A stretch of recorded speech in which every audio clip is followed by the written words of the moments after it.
Ìtẹ̀síwájú lórí àwọn ẹranko inú omi. Ní àsìkò yìí níbikíbi tẹ́ ẹ ti ń láǹfààní àti gbọ́ mi, mo kí gbogbo ẹ̀yin olólùfẹ́ ètò Yorùbá Dùn Lédè. Ẹwà wa òun ni èdè wa. Yorùbá dùn lọ́rọ̀, ẹ jẹ́ kí a máa sọ. Ìtẹ̀síwájú lórí àwọn ẹranko inú omi náà ni a ó máa bára wọn sọ ní òwúrọ̀ yìí. Ní ọ̀sẹ̀ tó kọjá, a ti dárúkọ díẹ̀ nínú àwọn ẹranko inú omi. Nínú àwọn ẹranko inú omi tí a ó máa dárúkọ ní òwúrọ̀ yìí, òun náà ni ohun tí à ń pè ní periwinkles,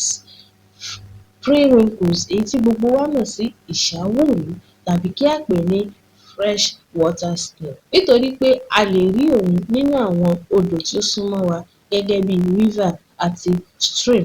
Bákan náà, òun náà ni àwọn ẹranko tí à ń pè ní edé. Nínú àwọn ẹranko omi ni edé wà, ṣùgbọ́n ó pé oríṣiríṣi. Ìkan wà tí à ń pè ní crayfish, ìkan náà tí à ń pè ní clown, ìkan sì wà tí à ń pè ní shrimps. Ní ẹyọ kọ̀ọ̀kan, àwọn ẹranko wọ̀nyí wọn ò ní orúkọ èdè Yorùbá, ṣùgbọ́n ní àkójọpọ̀ òun ni à ń pè wọ́n ní edé, nítorí pé wọ́n wà ní inú ìran kan náà. Tí a ò bá ṣàlàyé wọn lẹ́yọ kọ̀ọ̀kan, edé náà ni gbogbo wọn tí olóyìnbó ń pè ní crayfish lápapọ̀. Ṣùgbọ́n nítorí pé wọ́n yàtọ̀ díẹ̀díẹ̀, òun ni olóyìnbó ṣe dá wọn yàtọ̀, tí àwọn kan jẹ́ prawn, tí àwọn kan dẹ̀ jẹ́ shrimps. Ṣùgbọ́n ní àkójọpọ̀ wọn ní èdè Yorùbá, òun náà ni a ó máa pè ní àwọn edé. Ní ìgbà mìíràn, wọ́n máa ń ṣí lobster, èyí tí a mọ̀ sí àlàkáṣá, wọ́n máa ń ṣí mọ́ ìran edé, ṣùgbọ́n ó yàtọ̀ díẹ̀ sí àwọn edé, ó tóbi, a sì sábà máa ń rí òun nínú omi òkun. Nínú àwọn ẹranko inú omi tí a ó tún máa dárúkọ, òun náà ni ẹja tí à ń pè ní catfish, èyí tí gbogbo wa mọ̀ sí ẹja àrọ̀ tàbí ẹja aborí. Bákan náà, catfish àti electric fish wọ́n súnmọ́ra wọn, ṣùgbọ́n wọ́n yàtọ̀ sí ara wọn. Nínú àwọn ẹranko inú omi, òun náà ni ẹja tí à ń pè ní titus tàbí mackerel, èyí tí gbogbo wa mọ̀ sí ẹja aláràn. Herrings òun ni ẹni tí à ń pè ní ẹja ṣáwá. Herrings, ẹja ṣáwá. Pelagic fish òun ni à ń pè ní ẹja kòté. Pelagic fish, ẹja kòté. Eel òun ni à ń pè ní ẹja ejò. Eel òun ni à ń pè ní ẹja ejò.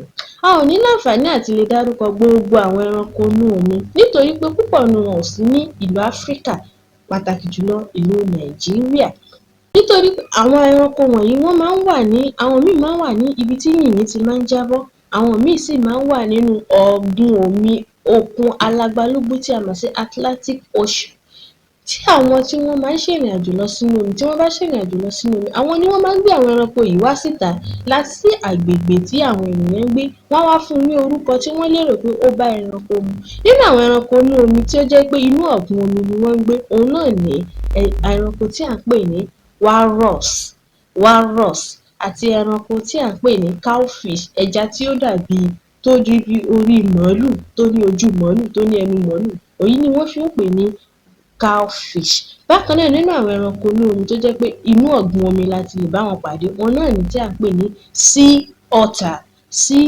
otter àti ẹranko tí à ń pè ní polar bear. Èyí ni fún tòní.